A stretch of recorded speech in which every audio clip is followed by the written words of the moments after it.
This channel does not promote any violent, harmful, or illegal activities. All content provided by this channel is meant for an educational purpose only. হাতে আর মাত্র কয়েকটা মাস তারপরে বিধানসভা নির্বাচন এবং সেই বিধানসভা নির্বাচনের আগে এটাই হচ্ছে শেষ দুর্গাপুজো। সে কারণেই মহালয়া থেকেই ভোটের ময়দানে তৃণমূল এবং বিজেপি উভয় দলই কাঁথিতে সেখানে মহালয়ার অনুষ্ঠানে যোগ দিলেন শুভেন্দু অধিকারী। সকালে নরেন্দ্র যুব ম্যারাথনে পথে নামলেন সুকান্ত মজুমদার। বাগবাজারে তর্পণ করলেন শ্রমিক ভট্টাচার্য।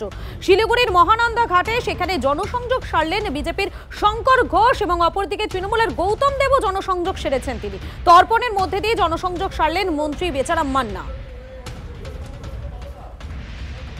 পুজোতে কোনো সমঝোতা হবে না, পুজোতে সেকুলারিজমের কোনো স্থান নেই। পুজো হবে হিন্দু মত রীতি নীতি পঞ্জিকা অনুযায়ী, তার বাইরে উৎসবে সবাই সামিল হবেন এবং নিশ্চয়ই আনন্দ উৎসব সাংস্কৃতিক অনুষ্ঠান এবং আমাদের হিন্দুদের বিশেষ করে বাঙালি হিন্দুদের সবচেয়ে বড় পুজো দুর্গা পুজো সুখকর হবে, মধুময় হবে। হিন্দুদের ঠেকা তিনি নেননি এবং হিন্দু সমাজের এবং মায়ের পুজোতে যারা ব্রতী হয়েছেন তারা প্রত্যেকে বুঝতে পারছেন যে কেন তারা এই অসত্য কথাটা বলছেন, তাই তার মধ্যে তারা ঢুকতেই চান না। পুজো হচ্ছে, যারা বলতেন পুজো হতো না তাদের সেই বক্তব্যকে বদল করে তাদেরকে মানতে হচ্ছে যে হ্যাঁ এখানে তো দুর্গাপুজো হয়। এটা কোনো দুর্গাপুজো কেন্দ্রিক ব্যবস্থা নয়, এক ভারত শ্রেষ্ঠ ভারত। ভারতবর্ষের যে সাংস্কৃতিক মেলবন্ধন, সাংস্কৃতিক জাতীয়তাবাদ, যেটা বিভিন্ন প্রদেশে বিভিন্ন ভাষায় একই সময় উদযাপিত হয়, তো সেজন্য অন্যান্য প্রদেশের মানুষ এখানে আসেন, যারা এখানে গুজরাটের মানুষ আছেন তারা আসছেন, তাদের কোনো উৎসবে তারা যোগাযোগ করছেন। আমাদের বাঙালি ডায়াসপোরা সারা ভারতবর্ষের যেখানে যেখানে আছেন তারা সেখানে যাচ্ছেন, দেশের বাইরেও যাচ্ছেন। এটার সঙ্গে ভোটের রাজনীতির কোনো সম্পর্ক নেই। আসলে কোনো মতাদর্শহীন আর কর্মসূচিবিহীন রাজনৈতিক দল যদি নিজেকে রাজনৈতিক দল বলে দাবি করে, সমস্যাটা সেখান থেকে। আরে রাজনৈতিক দল হতে গেলে আমরা মনে করি অন্তত কয়েক হাজার লোক থাকা দরকার। 5 জনের তো নাম বললেন আপনারা, 5 জন নেতা এক একটা জায়গায় যাবেন। আচ্ছা তাতে কি হবে?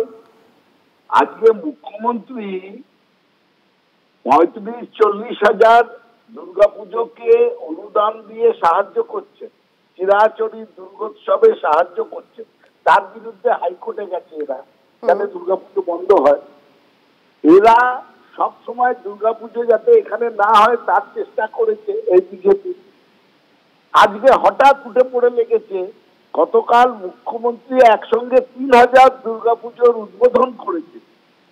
সুতরাং পরিপ্রেক্ষিতটা একটুখানি বিচার করে দেখুন। আর এরা লাফাচ্ছে চিংড়ের মতন, 5টা দুর্গাপুজোয় যাচ্ছে 5 জন নেতা। আমরা অনেক কিছু করেছি।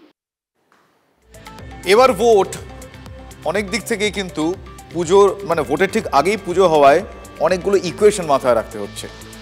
ভোটের আগে শেষ পুজো, ফলে আজকের দিন থেকে মহালয়ার দিন থেকেই কিন্তু তৃণমূল কংগ্রেস বিজেপি রাজনৈতিক দলগুলো ময়দানে নেমে ফেলেছে। কাঁথির ছবিটা আপনাদের দেখাবো। কাঁথিতে মহালয়ার অনুষ্ঠানে যোগ দিলেন শুভেন্দু অধিকারী। সকালে নরেন্দ্র যুব ম্যারাথনে পথে নামলেন সুকান্ত মজুমদার। বাগবাজারে তর্পণ করলেন শ্রমিক ভট্টাচার্য।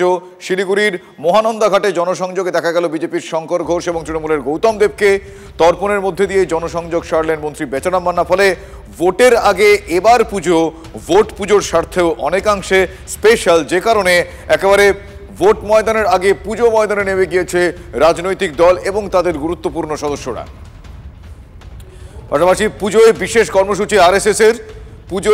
কর্মসূচি আরএসএস এর সংগঠনের 100 বছর উপলক্ষে রাজ্য জুড়ে পথ সঞ্চারণ। উত্তর কলকাতায় আরএসএস এর প্যারেডে যোগ দিলেন কেন্দ্রীয় মন্ত্রী সুকান্ত মজুমদার। আমার সহকর্মী প্রদীপ্ত এই মুহূর্তে রয়েছেন। প্রদীপ্ত, আজকে দিনভর যা ছবি দেখছি, পিতৃপক্ষের অবসান, দেবীপক্ষের সূচনা থেকে ভোট পক্ষে বিশেষ শান, সেটাও দেখতে পাওয়া যাচ্ছে, তাই না? একেবারেই শুভজিৎ, সেটাই দেখা যাচ্ছে। এবং তুমি যেমনটি বললে, একাধিক নেতা মন্ত্রীদের কথা উল্লেখ করলে, শাসক বিরোধী সকলের, ফলে ভোট রয়েছে আর কয়েক মাসের মধ্যেই এ রাজ্যের বিধানসভা নির্বাচন অনুষ্ঠিত হবে। ফলে তার আগে শেষ পুজোকে জনসংযোগের হাতিয়ার হিসাবে সকলেই কাজে লাগাতে চাইছে। এমনকি আরএসএস এর ক্ষেত্রেও বলা যায়, যদিও তাদের বক্তব্য এটা তারা বরাবর করে আসে, এবছর যেহেতু 100 বছর পূর্তি রাষ্ট্রীয় স্বয়ংসেবক সংঘের, সেই জন্য তাদের কর্মসূচিতে বাড়তি জোর দেওয়া হয়েছে। আজকে বহু জায়গাতে পথ সঞ্চালন, মহালয়ার একত্রীকরণ, সেই ছবিও ধরা পড়েছে। কোথাও বিজেপির নেতারা তারা সরাসরি গণবেশে যোগ দিয়েছেন, আর কোথাও বা তারা সেই কর্মসূচিকে উৎসাহ জুগিয়েছেন। এবং তার পাশাপাশি খুব তাৎপর্যপূর্ণভাবেই 100 বছর পূর্তিতে আরএসএস যে পত্রিকা বের করেছে, বিশেষ পত্রিকা, সেখানে কিন্তু তারা একেবারে বিজেপি যেভাবে আক্রমণ করে তৃণমূল কংগ্রেসকে, আরএসএসও সেভাবেই করেছে।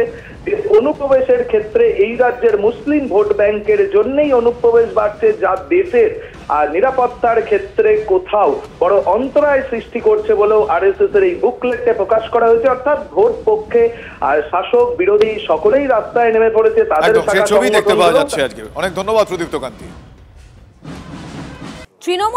তৃণমূলের দিকে দিকে এখন বীরভূম মডেলের কোর কমিটি, সেই কোর কমিটি গঠন করা হচ্ছে। কেননা গোষ্ঠীদ্বন্দ্ব, সেই গোষ্ঠীদ্বন্দ্ব সামাল দিতেই কিন্তু দিকে দিকে এই কোর কমিটি গঠন করা হচ্ছে। সাগরদিঘি লালগোলা ব্লকের নেতৃত্ব বদল, দায়িত্বে কোর কমিটি। সাগরদিঘির কোর কমিটির আহ্বায়ক বিধায়ক বাইরন বিশ্বাস, লালগোলার কোর কমিটির আহ্বায়ক রুমা বন্দ্যোপাধ্যায়। বহরমপুর টাউনের সভাপতির বদলে আহ্বায়কের নেতৃত্বে 8 জনের কোর কমিটি। ভরতপুরে 2টি সাংগঠনিক ব্লকে নেতৃত্বর নাম ঘোষণা করেনি তৃণমূল। ভরতপুরের বিধায়ক বারবার বিতর্কের মুখে পড়া হুমায়ুন কবির। হুগলির আরামবাগ এবং শ্রীরামপুর সাংগঠনিক ব্লকে একইভাবে কোর কমিটি। বলাগড়ের বিধায়ক মনোরঞ্জন ব্যাপারীর সঙ্গে সংঘাতের জের। খানাকুল 1 নম্বর ব্লকের আহ্বায়ক জেলা সভাপতি রামেন্দু সিংহ। বর্তমানে বিজেপির দখলে খানাকুল বিধানসভা। প্রথম কোর কমিটি মডেল চালু হয় বীরভূমে।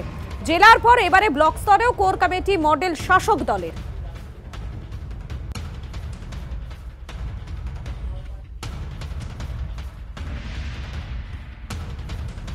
আমি প্রথমে ধন্যবাদ জানাবো মমতা বন্দ্যোপাধ্যায়কে এবং অভিষেক বন্দ্যোপাধ্যায়কে যে আমাকে কোর কমিটির চেয়ারম্যান করেছেন। ওনারা আমার উপর আস্থা রেখে আমি 6 জন যে কোর কমিটির সদস্য রয়েছে সকলকে সঙ্গে করে নিয়ে চলার পূর্ণ চেষ্টা করব এবং চলবো। আমি আর মনে হচ্ছে না গোষ্ঠী দ্বন্দ্ব কিছু থাকবে। সবাই আমরা একই আছি, আমাদের মিল মহব্বত সবার সকলে ঠিকভাবে চলছি। আমরা আমাদের এই কমিটিটা হওয়াতে আরো খুব ভালো হয়েছে, এতে আমাদের গোষ্ঠী দ্বন্দ্ব কোনো কিছু থাকবে না। দলের সিদ্ধান্ত সর্বমান্য। দল যেটা করেছেন সেটা সব দিক বিবেচনা করে অনেক কিছু ভেবে চিন্তাই করেছেন। আগামী দিনে দলের ভালো হবে। এখন তো প্রথম কাজ তো ব্লক সভাপতি, এই অঞ্চল সভাপতিগুলো গঠন করা, তবে তাদের দায়িত্ব বন্টন করে দেওয়া, তাদের উপরে নির্দিষ্ট কিছু কাজের ভার দেওয়া। ব্লক কমিটি ঘোষণার কয়েক মিনিটের মধ্যে হাওড়া গ্রামীণ জেলা তৃণমূলের চেয়ারম্যানের পদ থেকে সরে দাঁড়িয়েছেন উদয়নারায়ণপুরের বিধায়ক সমীর পাঁজা। হাওড়া সদর এবং হাওড়া গ্রামীণ জেলার বিভিন্ন ব্লক সভাপতি সহ পদাধিকারীদের নাম ঘোষণা করা হয়েছে দলের তরফ থেকে। আর সেই ঘোষণার কয়েক মিনিটের মধ্যেই পদত্যাগ করলেন হাওড়া গ্রামীণ জেলা তৃণমূলের সমীর পাঁজা।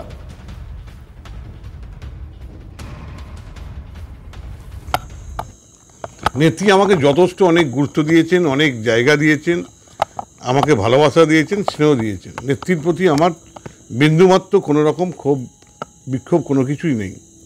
কিন্তু রাজ্য সভাপতি যেটা করলেন আজকে, সেখানে মনে করি যে জেলার চেয়ারম্যান হিসাবে বা জেলার আমাদের যে প্রেসিডেন্ট আছে, আমাদের কোনো মূল্য আছে বলে তার কাছে আমরা মনে করছি। তাই এই পদ থেকে অব্যাহতি চেয়েছি।